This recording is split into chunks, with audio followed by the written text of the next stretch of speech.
fairness, we already know what's in the budget because it's all been over the front page of all the newspapers this morning and the past few days.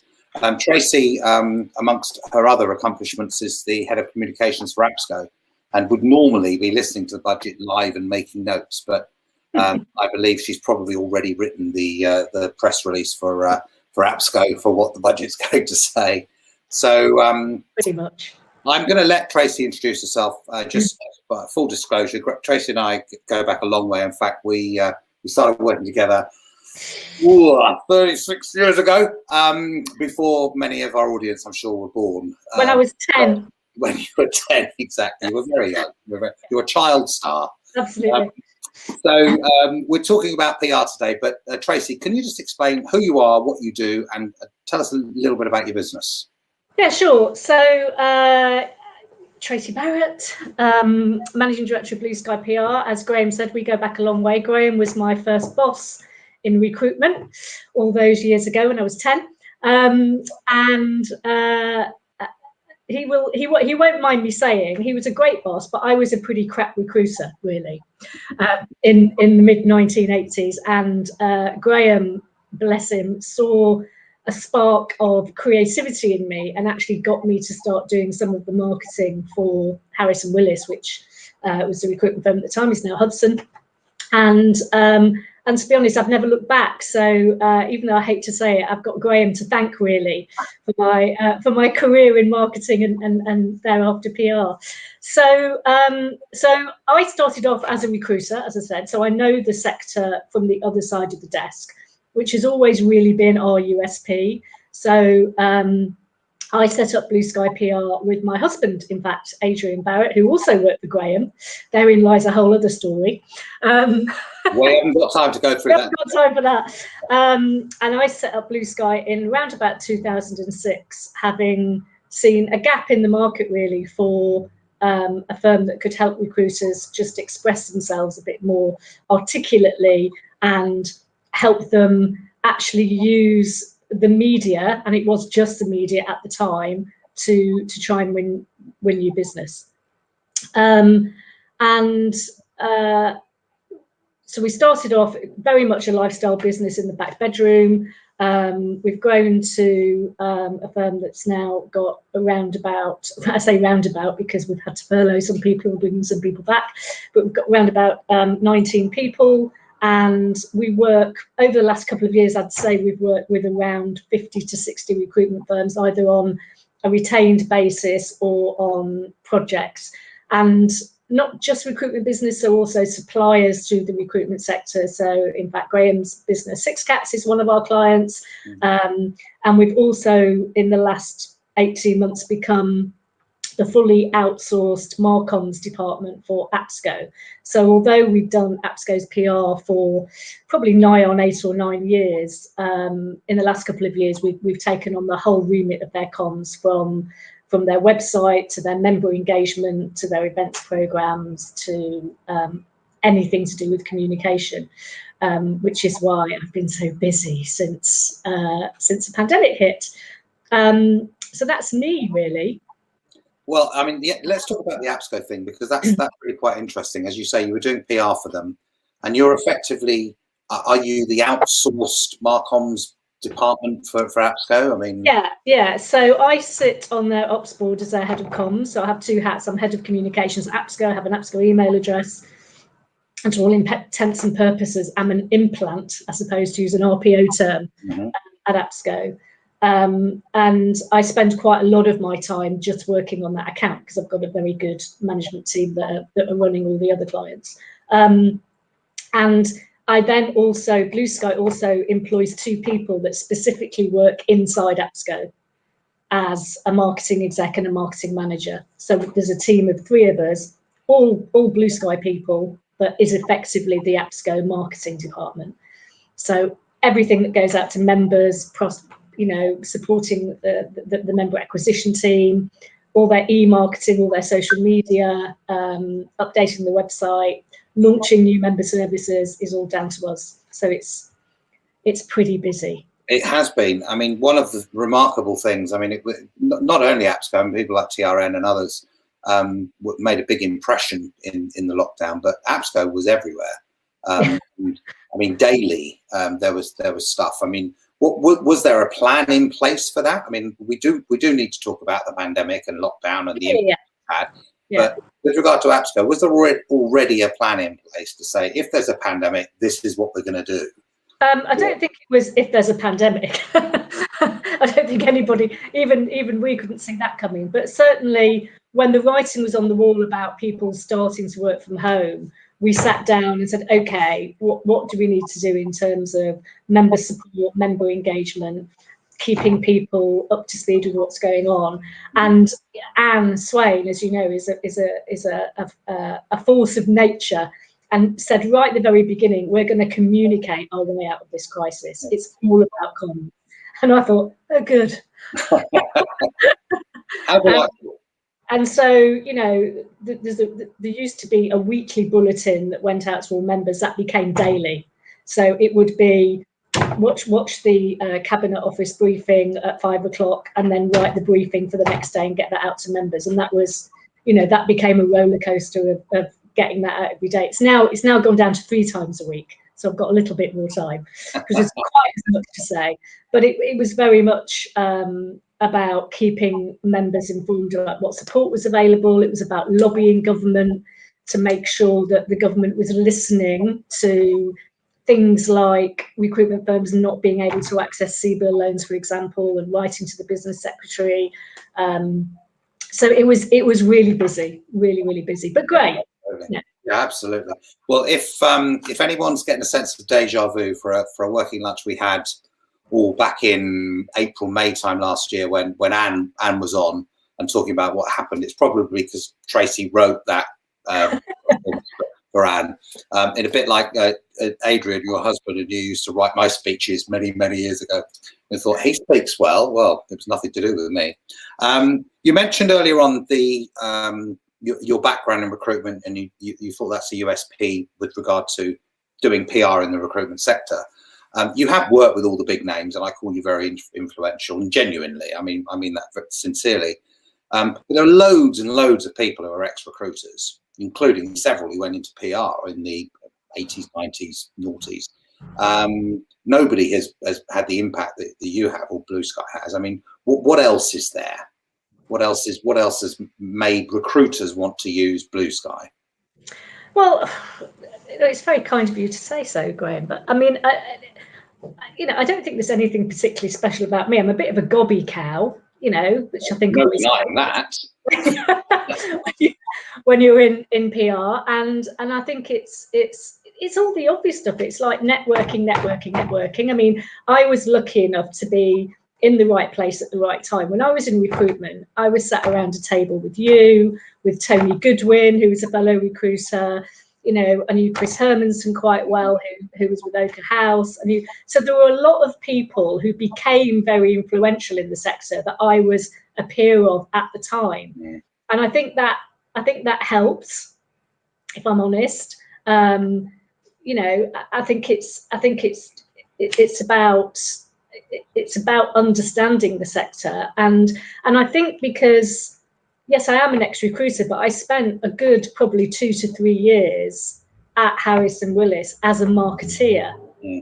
And actually, you know, when you're talking about the late 80s, that was a very forward-thinking thing for a recruitment firm to do at the time. I think there was only one other marketeer I can think of, and that was a lady called Jeanette Brazendale at Michael Page, if you remember. Yeah, that's right. Yeah. But you know, those two firms, which quite often went head to head on a lot of things, were really forward thinking in terms of they had people who weren't fee earners and were concentrated fully on marketing and, you know, getting the brand out there and you know, differentiating yourself from the crowd. And I think that experience really gave me the USP, that, you know, being a recruiter, but having that marketing experience in a recruitment firm that early on. Yeah, I'm sure that helps. And I think also, having, you know, been through, what is this, the 4th recession we're coming up to now? I can't remember, like 3 or 4 recessions. You and I have been through at least 4, yeah. But the themes were always the same. you know, a client-led candidate, or, you know, a client-led market or a candidate-led market, and then people forget all about the candidates and the candidate experience, and then they have to remember it again. And it just, you know, the same themes go up and down. And so I think it's just, you know, being gobby, being a good networker, and having relevant experience has helped us build up that you know, credibility in the market. Yeah, I mean, this is not a commercial for Blue Sky, but I genuinely, I mean, everyone knows I'm completely honest, and I always say it as I see it, and I think you are very good at what you do. And one of the things, we've obviously been through an extraordinary time the last year, or the last 11 months or so. What are the lessons you've learned? I mean, I build this as practical pandemic PR, some tips. So give us one of the things that you would have picked up from this experience. I think one of the things, and I want to be quite careful about how I say this because I don't want to offend anybody, is I've seen a lot of virtue signalling. So I've seen a lot of people talking about what they're doing, and there's nothing wrong with that. There's nothing wrong with doing good. You know, there is nothing wrong with doing good, but if you're going to do it, make sure you are doing it for the right reasons. So an example of that, and obviously I'm not going to name any firms, but there's a firm that I know that talked a lot on LinkedIn and social media about the fact that they were going to donate 10% of every penny they made in profit to good causes. Now that's fantastic. Of course it's fantastic, but I happen to know that company hasn't made a profit in 5 years. So they're saying it to look good without actually really putting any action behind it, and that's easy for people to find out. If I can find that out, it's easy for anybody else to check that out. So, you know, don't virtue signal. And if you want to do something that's good, and you want to get PR off the back of it, and there's nothing wrong with doing that, then you know, try and make it relevant to what you're doing. So a really good example of that was in Pelham. And specifically Guidant Global, who are a client of ours, but they, you know, they're all about the future of work. They're an RPO. They're all about the future of work. And what they did was they looked across their workforce and saw how many of their people were struggling with, you know, kids at home and homeschooling, and so they set up a sort of peer-to-peer homeschooling network where their own staff who didn't have kids were helping to homeschool those who did have kids. Oh, really? I didn't know about that. Really, really good. Well, you should. Brilliant idea. Yeah, really good. And they got loads of coverage off the back of it. And then their end clients started picking up on, well, that's a good idea. So if you're a Goldman Sachs or a BP or a Tesco, why can't you pick up that and go with it? So that was something that was really relevant to what was going on, and really relevant to them as a business, and relevant to their clients. So it's the opposite of virtue signaling, genuine virtue, completely, and commercially beneficial as well. Which, I mean, speaking as a commercial being, there's always an angle. How is it going to benefit my business? Even if it is, I mean, institutions that have offered things at cut price rates, they've done it on the basis that they're going to maintain their customer base and perhaps increase it. Certainly organisations that I've worked with, where they've had to do that, they've done it for pure commercial reasons. It's not just because nobody will pay, we're going to cut our prices, or we're going to have a freemium product. They've done it because it's genuinely good for business long term, and you have to think long term if you're going to be successful. So that's a good tip. I want to talk to you, as I mentioned to you in when we spoke originally about doing this.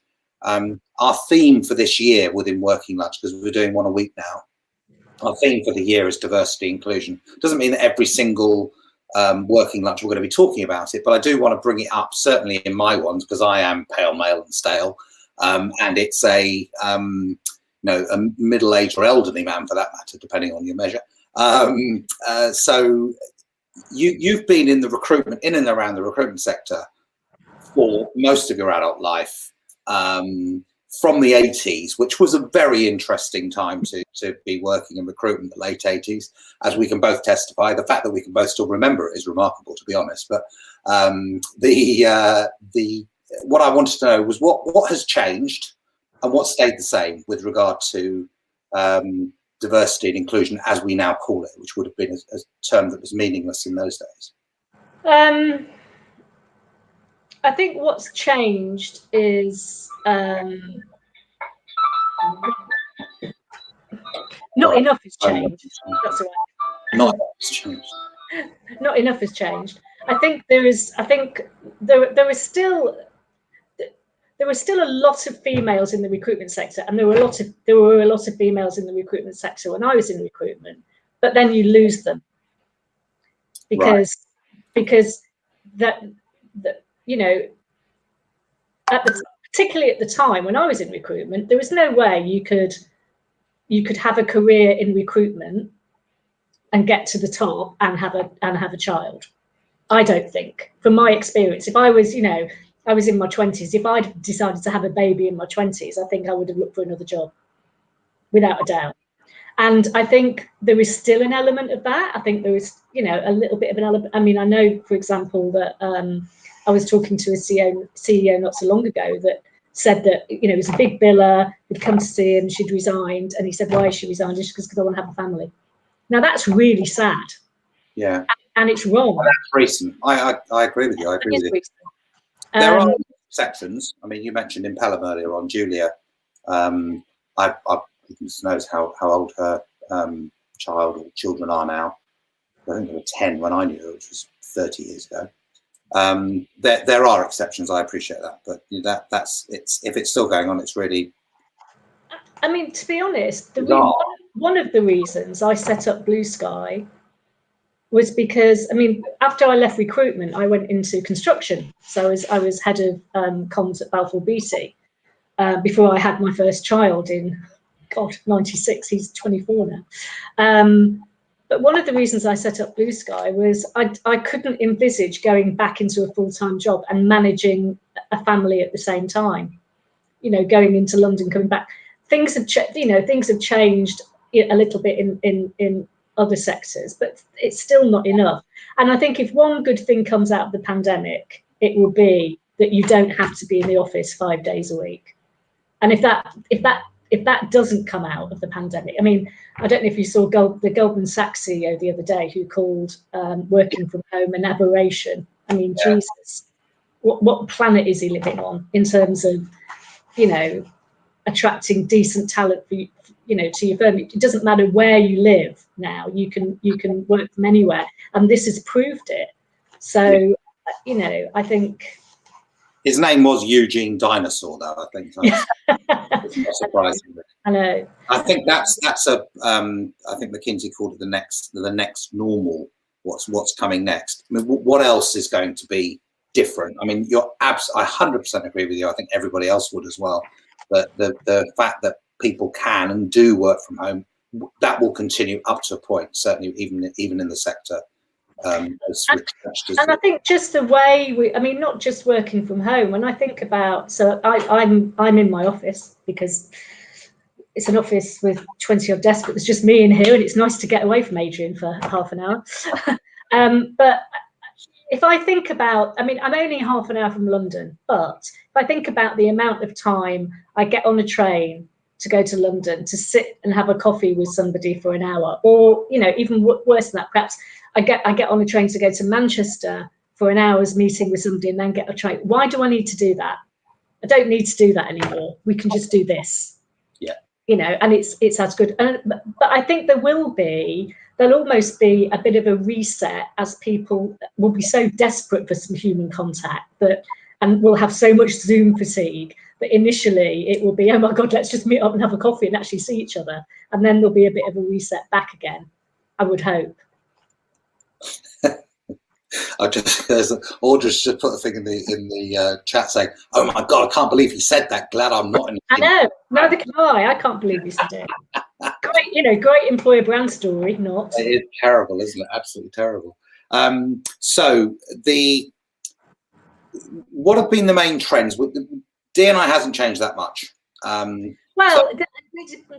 D&I has changed quite a lot. You were talking about women. Women's only, a very small. Yeah, fair enough. Yeah. D&I. So I think the whole D&I agenda has become much, much bigger, particularly since obviously Black Lives Matter last year. However, and again, I want to, and I know we talked about this, and I want to be a little bit careful. I think there's a problem in terms of D&I, in terms of the fact that I think people are slightly intimidated because they're frightened of offending by using the wrong terminology, by using the wrong phrase, by not really understanding the lived experiences of people from different ethnic backgrounds or religious backgrounds, or different sexual orientations. And I think it's really hard actually for employers to get their head around this. And I don't think there's a silver bullet. I mean, a good example of that, from my own experience, a good example of that is I've got two nieces who have a white mother and a second generation Jamaican father. And I described them to somebody I was talking to on a professional basis as mixed race, and I was called out on it. And I felt really bad. And she said, "You can't use that phrase. It's mixed heritage. You cannot use that phrase." And I felt really bad about that because I felt as though I'd offended that person. But my nieces describe themselves as mixed race. Yeah. So I'm now confused as to, what terminology I should be using. And I think that's really hard for people. And I think it's really hard to have open discussions because people are frightened of saying the wrong thing. I think one way around that, and it's something that they've been doing at APSCO, and it's not my initiative, it's not a PR initiative, but they've launched a new D&I initiative called Embrace, which is both external facing and internal facing. But the internal facing part is that we're having regular lunch and learns with people from different backgrounds who are happy to share what their lived experience is. So a Muslim person, yeah. I did a lunch and learn on my Jewish heritage. I'm not Jewish by religion, but I've certainly got Jewish racial heritage, and I talked about Holocaust Memorial Day and what that meant to me and what that meant to my family. And that way you start to understand other people's lived experiences. And I think that's the way forward. At the moment, I think there's almost a little bit of, we can't say anything because I might offend somebody. And that's just really sad, I think. Yeah, I agree. And I think there is a lot of that around. And also, if you're in the public eye, or if you're famous and in the public eye, then you can be absolutely torn apart on Twitter and social media for doing something which is deemed by a particular section to be wrong, whereas in another section, if you did the other 180 degrees the other way, they would tear you to pieces. So I can understand for those in the public eye, it is extremely difficult. Mm-hmm. And for employers, I think the biggest positive that I can get is the fact that we're talking about it. It is actually something we're talking about. Some of us, I like to think, have been talking about it using different terminology, perhaps, but talking about women in recruitment, for example, since the 80s. Maybe not overtly, but certainly covertly, the best people rise and whatever, trying to keep people in the workforce and so on. It is an issue.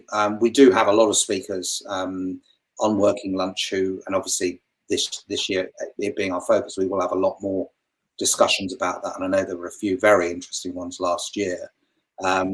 Erica's said with regards to my eldest son, James, he has a half brother who's not related to me by blood, who also calls himself mixed race. And he calls himself other stuff as well because he's gay as well. But he's a 6'2". He said, "I'm a 6'2" black gay." He said, "Do you think I have trouble on the streets of Stratford?" He's a absolutely wonderful boy. I love him to bits, but he will probably say stuff about himself or use terminology which nobody would ever use in polite conversation. I'm sure Erica's far more polite than that, but I think people refer to themselves as they're comfortable. That's what matters. Yeah, exactly. Go back to the PR tips. Yeah, so PR tips. Things. So I think the biggest thing, and this is whether it's a pandemic or not a pandemic, is one of the things I often say to recruitment firms is don't get obsessed with the national media. You know, it's not, you know, because PR isn't a vanity project. I mean, of course it would be great to be in the FT. Of course it's great to be in the Times, but those journalists are very time short. They were very tough nut to crack.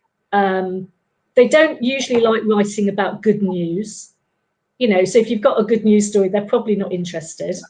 You know, I've got more coverage for APSCO in the national press over the last 6 months by talking about how shit the job market is and how, you know, how everything's like going. Now everything's starting to come back up again. The coverage is tailed off because they're not that interested. You know, they're interested in bad news most of the time. So don't get obsessed with it. You know, focus on the media that your clients and candidates are going to be reading. So if you're an accountancy firm, you know, look at Accountancy Age. If you're a legal firm, look at, you know, The Lawyer. Because then once you've got that coverage, you can then become a publisher of that coverage. You can then, you know, repurpose it into a blog, turn it, you know, pump it out on your social channels. So you're not just relying on somebody picking it up and reading it. You can actually make people read it. And, you know, show the fact you've got credibility in the press. So don't get obsessed with the nationals is one thing I'd say. The other thing I'd say is focus on what you know rather than what you do. Yeah. You know, everybody knows what a recruitment firm does. You put, you know, some better than others, but you also know lots of stuff. And I think we were talking about this the other day, Graham. There has never been a better time for the recruitment sector to start talking about how recruitment is part of the solution to the recovery. You know, Number 10 now has an office for talent. Yeah. That's how important they feel it is. So it's time for the, you know, it's almost like a call to arms that the recruitment profession should be standing up and shouting about how they can be part of the solution for the recovery in terms of, you know, where the skill shortages are, you've got data on that sort of stuff, so start talking about that data, loads of, you know, have a look at your database, how can you slice and dice it, what can you be talking about? So talk about what you know, not what you do, is my other. That's a really good one. Data-led content. I mean, that's one of the things you guys have taught me over the years. And now it's we don't talk about what we do. It's always about what's happening, things we're aware of, and what have you. Yeah, the recognition. Sorry, Tracey. I was just going to say one more, and it's a really obvious one. I know. Just flick through. This shows how old I am. Flick through the newspaper, or have a look online. But I still flick through a newspaper, and I will guarantee you will. If you flick through the FT or flick through the Times, there will be something about talent, or jobs, or recruitment, or something happening that you can piggyback to talk about and have an opinion on. And so it's about what you know, but it's also about what's topical and what you know there's an appetite for in the news already. So, you know, the thing that the Goldman Sachs guy said, you know, about the future of work, you know, you could blog about it. It doesn't have to be a press release or an article. It could be a blog. It could be a tweet. PR isn't just about the press. No, absolutely right. Absolutely right.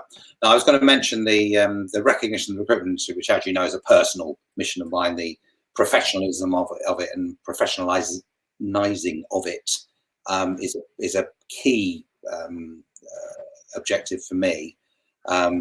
We don't do ourselves any favors, but things have improved. In terms of from the government side, particularly, I know I told you, Tracey, and I've told a few other people, but not everyone will have heard this. When I was, when Tony Blair was the shadow, so this is a long time ago, Tony Blair was the shadow employment secretary to the early 90s, I suppose. And I was in the Houses of Parliament with the then employment secretary talking about recruitment generally. And I was in the tea room and he came in and said, "Oh, this is my shadow, Mr. Blair." And so he very, very politely greeted me. We didn't shake hands at that point because we were too far apart physically. And he said, and I said, "Yes, I'm in recruitment." And I went on with I was going to do my elevator speech. And he just walked off. He blanked me, completely blanked me. I didn't exist anymore. As soon as I used the word recruitment, he'd gone, wasn't interested. It's a little bit better now, I hope. Certainly the efforts of APSCO and REC and others have helped in that. When you look at recruitment firms, and you obviously work directly and very closely with a number of them as an organisation, what are the things that they do well with regard to PR, and what are the things that they do really, really badly? You've talked about don't virtue signal, and you've talked about, I suppose, being data-led, which is very topical at the moment, being data-led rather than data-led in terms of this. But what are the things that you see and you think, God, I wish they wouldn't do that? That does not help our reputation at all. What do they do badly? I think they often do the opposite of what I've said. So they talk about what they do. They talk about the fact. One of the things they do really badly, I think, is to talk a lot about how they reward their people or over reward their people, and the fact that they're all on, trips to Las Vegas, and which is all very well. If you're trying to get an employer of choice message over, I would argue that that's not the way to get an employer of choice message over. You need to be, okay, what about the people that have got families and don't want to go on a trip to Las Vegas? Just, have a think about the diversity of the talent pool that you're trying to attract. So I think that sort of old school laddish culture type employer of choice messaging is just a bit crass, personally, unless that's the sort of person that you want to recruit. And there are still those firms out there, I think. Yeah, there are some of them. So they don't do that. The ones that do things well are the ones that use us. No, the ones that do things well are the people that will come up with a story and then use it to win new business. Because at the end of the day, you have to have bang for buck. There's no point, as I said, in it being a vanity project. It has to be a business development exercise. So, a good example was a firm called One Way down on the south coast, a construction recruiter who wanted to actually wanted a campaign to attract more women into the construction sector, and so we came up with a campaign called Girls Aloud, as in OWED. And we got some case studies of sort of female project managers and female engineers, and there was a careers page in the Daily Mail, and we got a series of them featured in there. They then used that as almost like a marketing tool to get meetings with their clients to talk about how they can attract diverse talent for their clients. On the back of that, they got invited to talk at a couple of conferences. On the back of that, they got invited to talk about resourcing a major new power plant in Wales. Bang. That's your ROI. Now, we can't be responsible for whether they got that, gig, or whether they resource that contract, but we can absolutely take credit for the fact that they got to that stage through, the PR journey, and then teaching them how to actually use it to win new business. So it's about the people that do it well. We'll say, okay, we've got this coverage. What do we do with it now to turn that into revenue? Yeah, absolutely. The ROI aspect. I mean, can you? I know it can get a little bit technical, but what's the best way to measure ROI from your marketing PR spend? It depends what the objective is. So if the objective is we want to win more clients in Yorkshire, then you do a campaign around Yorkshire, and then you measure what meetings and what engagement levels you've got.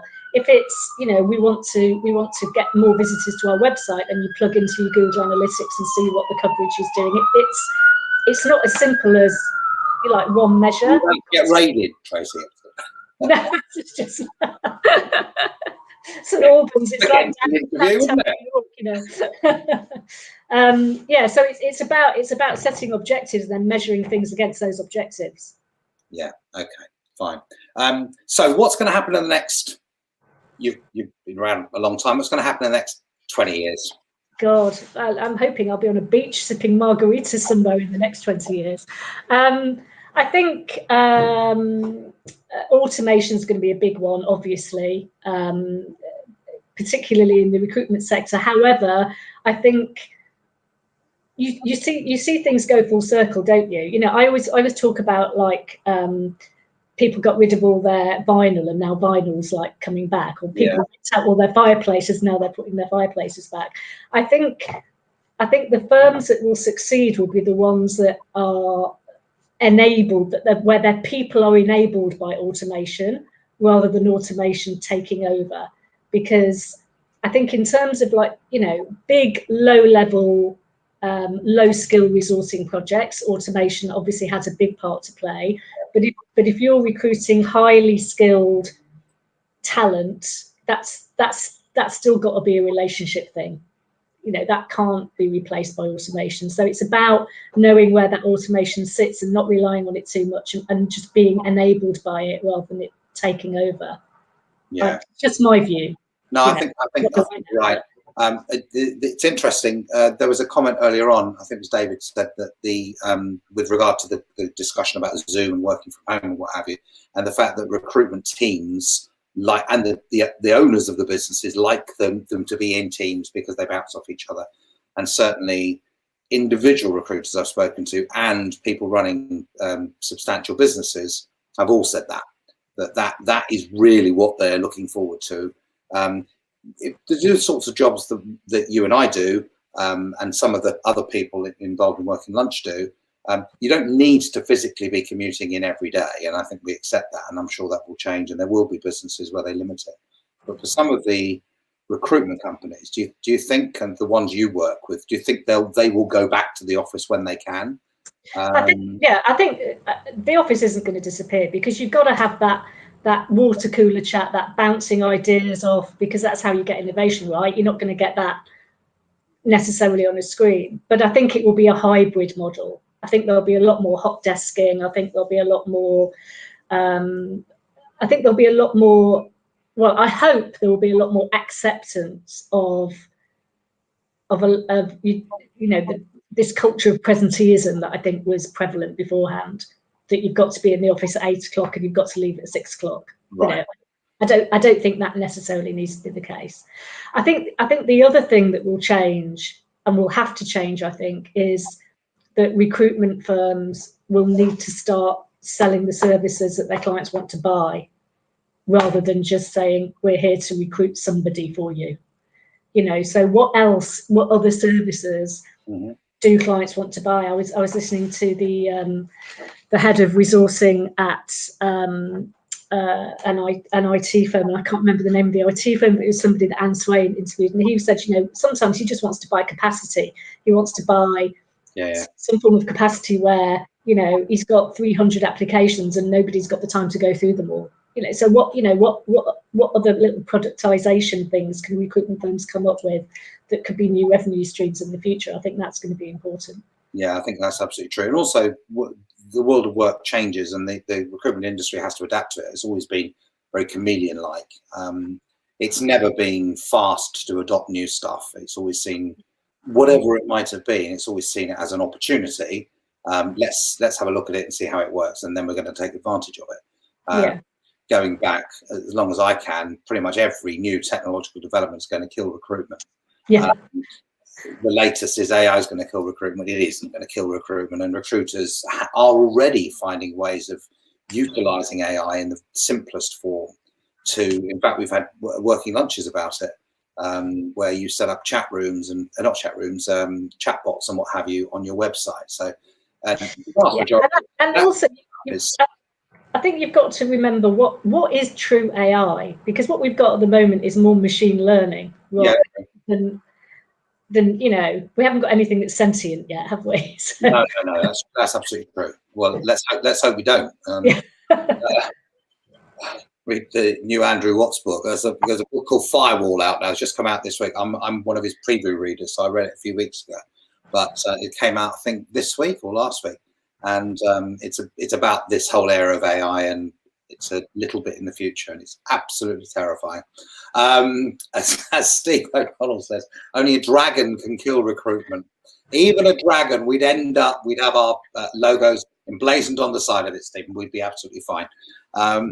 Tracey, it's been wonderful talking to you. I just like to ask your last thoughts on the recruitment industry generally. You've been in and around it for most of your life. You must have some opinions. I'd love to ask you, but I promise not to, who are the villains that you've come across, because I know you've worked with a few villains in the past. You're self-accepted, Graham. Obviously, you can say what you like about me. I'm here to defend myself, but they're not here to defend themselves. So, any last thoughts for us? I mean, it's been an absolute pleasure having you. Any last? I just think, I mean, the only thing I think you're right. I don't think anything will ever kill the recruitment sector. I think it's a fantastic sector. I love it to bits. And I've often said, you know, people have said to me, if you had your time over again, would you choose to do PR in the recruitment sector? In my head, probably not, because it's short-sighted. You're only as good as your last quarter. Oh my God, we can't afford you this quarter. We're going to have to turn you off. Then we might turn you on again. You're all a bloody nightmare to work with. But in my heart, absolutely. It's a fantastic sector and I love you all. Yeah, no, absolutely true. It is a fantastic sector and it's got a fantastic future. And because of our innate adaptability, we'll adapt to absolutely as well. And hopefully the D&I stuff will improve, and we'll have this conversation in another 20 years and you'll be saying, yeah, it's really got a lot in our back chairs. Yeah.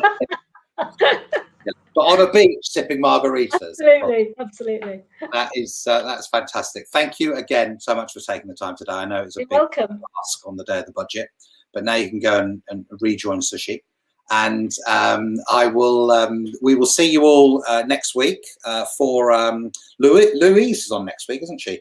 With John Brooks and Louise Ogilvie, asking the absolutely crucial question we all ask: when do you drop yours? Fees. They're referring to fees, obviously. Thank you again, Tracey. You're welcome. Thank you. And thank you, and good afternoon, everybody.